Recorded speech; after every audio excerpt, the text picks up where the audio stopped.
Hello, my name is Rosa, aka Mrs. Senyonjo, and we've been married 5 years from June 2019.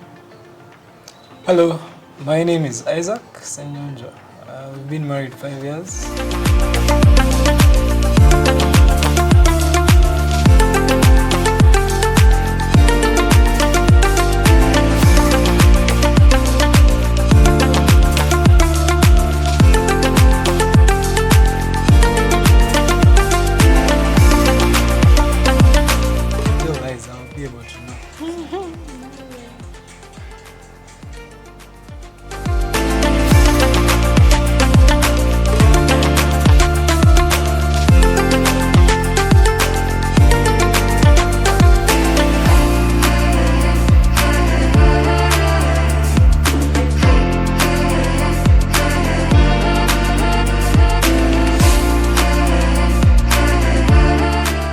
The first time we met was at church, Kampala Baptist Church. That was way back. I can't really say years because we both grew up in Kampala Baptist Church. So yeah, that's the first time we met.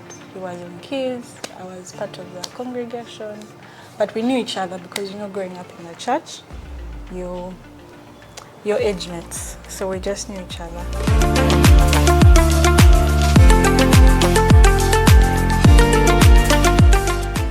That was, I think, around 2012, we became friends. Around 2012 beginning, we became friends, and then we started dating 2013, October.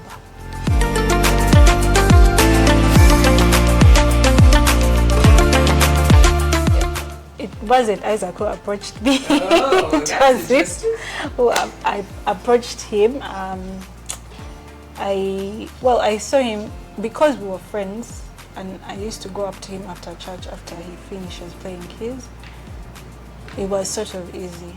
I would just go to the piano and say hi, talk a bit, then slowly, yeah.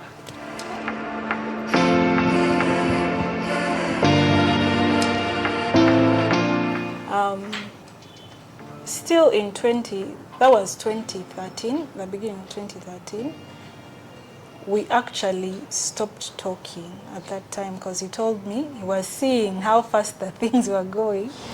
So he told me, I'm not, like, we can't be more than friends. So yeah, I took that L properly, and I was like, okay, fine. But I went back. There was a certain wedding of a guy called Isaac also, and we both attended that wedding, and he was very uncomfortable because he had already told me we can't be more than friends. I think I was looking all nice and what, so he was feeling funny. But when I went back home that day,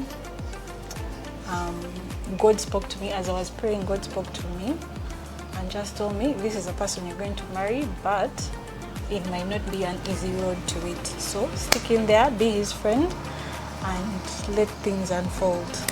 Yeah. Okay, you can tap him. I can remove that. What if you had everything? I know. Just listen to the music. Of course, the whole thing. Music was... You had the whole thing? No, No, he's a musician. Oh wow, it's actually loud. That's the whole idea. So make sure you can't hear anything.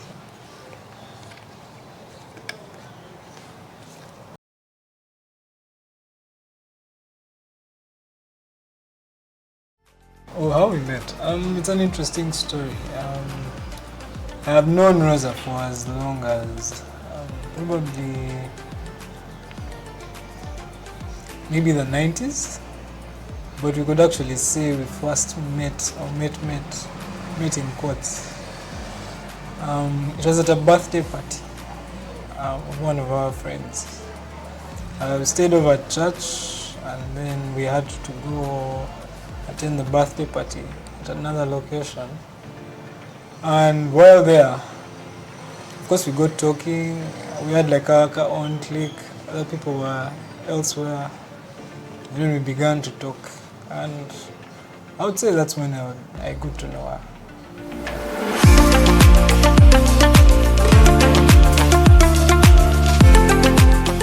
It took a while.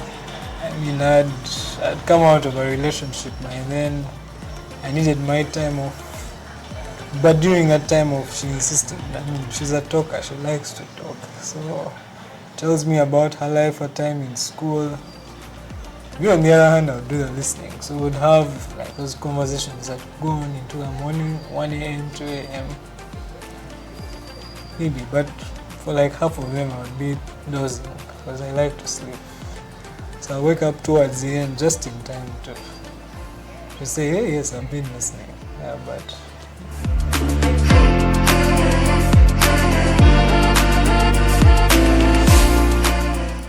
I would say Rosa takes her friendships very, very serious. So she's a good listener, and also if she commits to the friendship, she'll be there. She'll give her heart. I saw this in the friendship she had before me, but also when I came into the picture, she was very committed. I mean, birthdays, yeah, she will check on you, and she has her own way of doing things. It's not the regular, let's say, check on you every hour, but then she will remember like a detail that for me I think wasn't very important, or I think she should have forgotten. She will remember it. If I used to read lips, this would be so easy. Really? Yeah.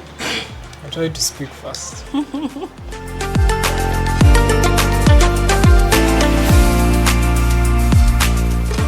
Well, at first it was because he was a good listener.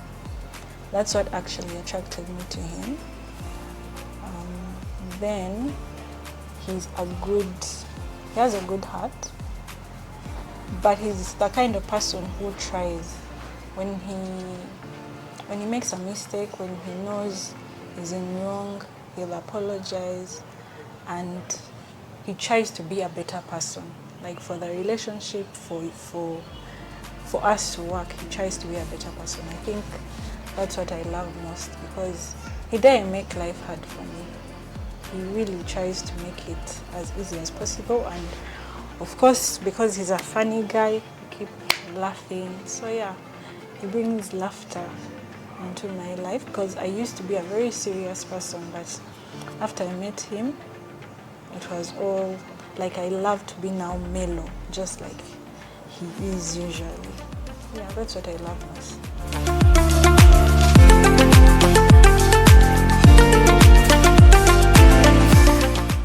That was, first of all, it was one of those April Fool's Day things, and I pranked him first by saying I love you. And you know, guys, those words are very hard for them to say.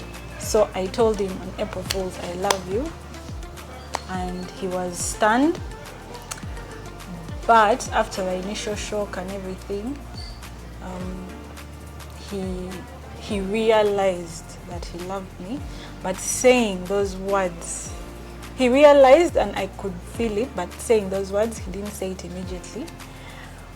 But eventually when he said it, he actually really meant it, because he's quite a serious person. Like he's very principled. So he told me that before he says those words, he needs to be very serious about the person. So when he actually said it, I was really pleased, because I knew now things are really getting serious.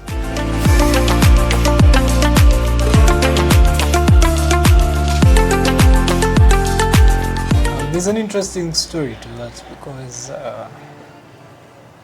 personally I take commitment very serious. So it's not a word I used to throw around very much so often. But I think the time I could have said that is a day back in, I studied in Makerere University, Livingstone Hall. So she came over on one of those days during recess, and I had to carry out a locker. this locker happened to be dirty, and she was dressed smartly. I don't know why, but as smart as today. And so she helped me carry that locker. And then for me, I think that's the day I was like, maybe this word is now deserving. I can now use it. Yeah. So that's pretty much it.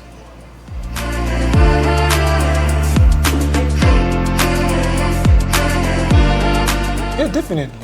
It's a hard word for me to use because it's big. For me, it speaks of, like I mentioned, commitment.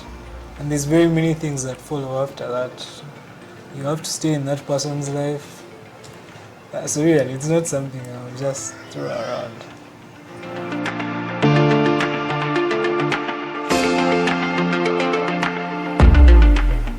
This was definitely, I think, December or November 2016, and it had to do with, it was boy drama. So they're like exes from the past, and they seemed to come back in the picture, and I think for a while, it wasn't a very long time, it was a short while, but she was distracted.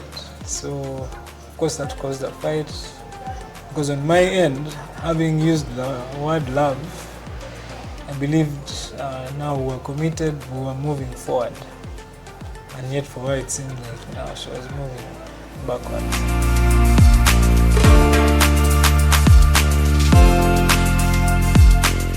Of course, there was a break where we took some time off, but then when we would meet, of course, it was back to fighting. But she gave me her word that now she was going to turn a new leaf. She was going to be committed to the relationship, and then she told me she doesn't know how she would stop like talking to the person, but then, I mean, you could see the steps that were being taken. It was a character shift. She became more, more involved in the relationship. Because now remember, as I had mentioned earlier, she had as if been distracted. Like she wasn't fully present. But now here she was coming back in. And you could see through the small things that she was doing, yeah, this could work out. And I was like, you know what, maybe I can give it a shot. If it all fails, then I know it wasn't meant to be. I'll walk away.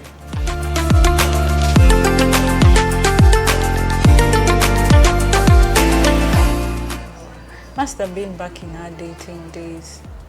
I don't even remember what he had done, but there is a time I stormed off his hostel. He was at Stone. So I don't know what he did. I don't remember what he did, but he must have done something. And I just walked out of the room. He was following me behind. I didn't want to talk to him. I kept on moving up to the taxis at like one day, but he kept on following me. Yeah, I think that was the time I can remember he made me the most angry. Like I didn't even look back. I just got a taxi and went home.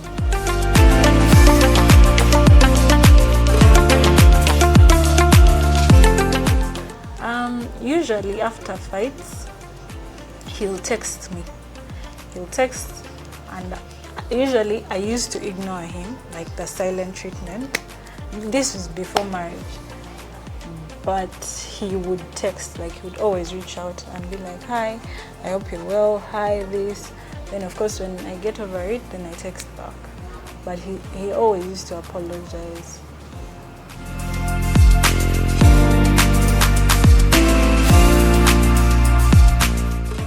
My dreams for him. There are lots of things he wants to achieve. And it's not just a dream, but my prayer is that he'll be able to focus and actually achieve the things because he has like big, massive plans for his life, and some of them have already come to pass. So my actual prayer is that he will be as determined and focused and achieve his dreams. Like if it is building music studio, if it is opening a, because it all has to do, okay, some of it has to do with music, some of it has to do with IT, because those are the two fields he's in. So his business, Utopian Tech, I want it to grow, and I want it to grow according to how he wants it to be. And his music, he wants to open something in music. I also want that to grow.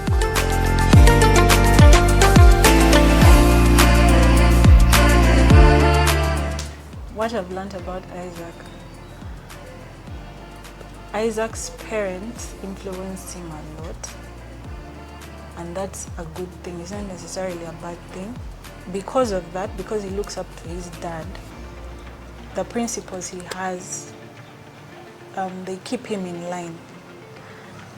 They really keep him in line. That's one thing I've really learned.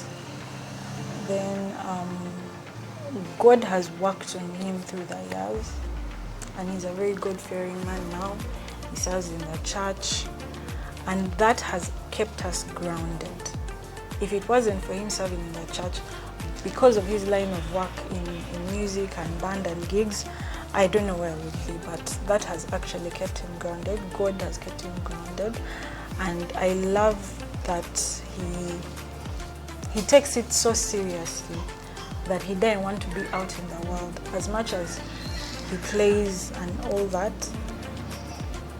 him and church are bound, and that means God is in the center of our marriage, and everything is around God, which keeps us together, because the world is so big and there's a lot of things that can draw him away from me. But yeah, he keeps grounded. He's a grounded person. And I think the last thing I would say is, because he wants to see the people around him happy, he loves to encourage, he loves people.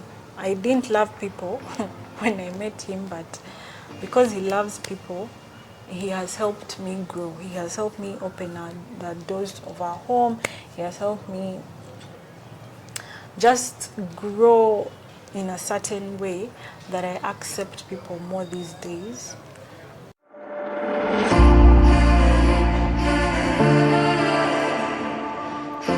I want her to have a good life, but a good life, okay, recently I learned there's a word such as quality of life. So this is wholesome. I want her to be a more confident person. I want her to appreciate herself more, to love on herself more, and this cuts across everything. So work-wise, physically, basically, I mean, to summarize it, I want her to live a good life, but where it can apply to everyone. Everyone can see it. It's not, let's say, a specific group of people, but this cuts across everyone. Yeah.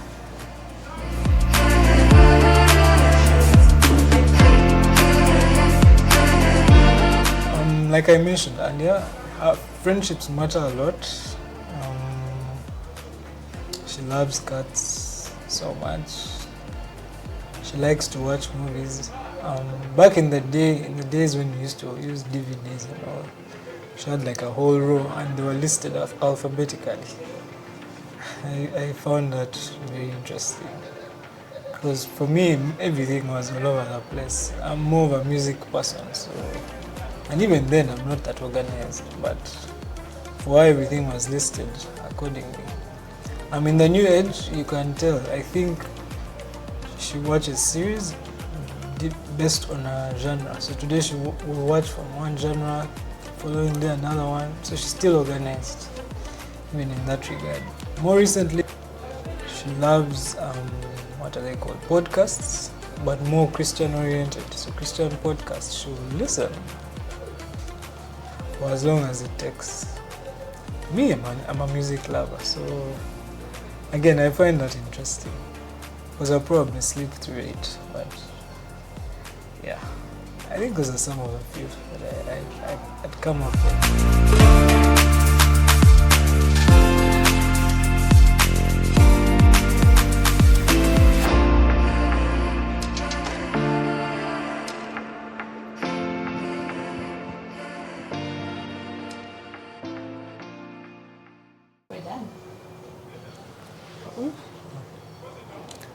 give her 1 more minute. I think she still is not. Are we done? We're done. I saw Isaac's cheeky smile. I knew He has it. left you there. But then, thank you guys. Thank you. Thank you too. I hope you got some good content. Yeah. It was. Yeah. If you've told lies, I'm sure can hack it is your you, things, so Isaac. we'll It's edit you. Wow, Isaac. Wow. the voice is really nice.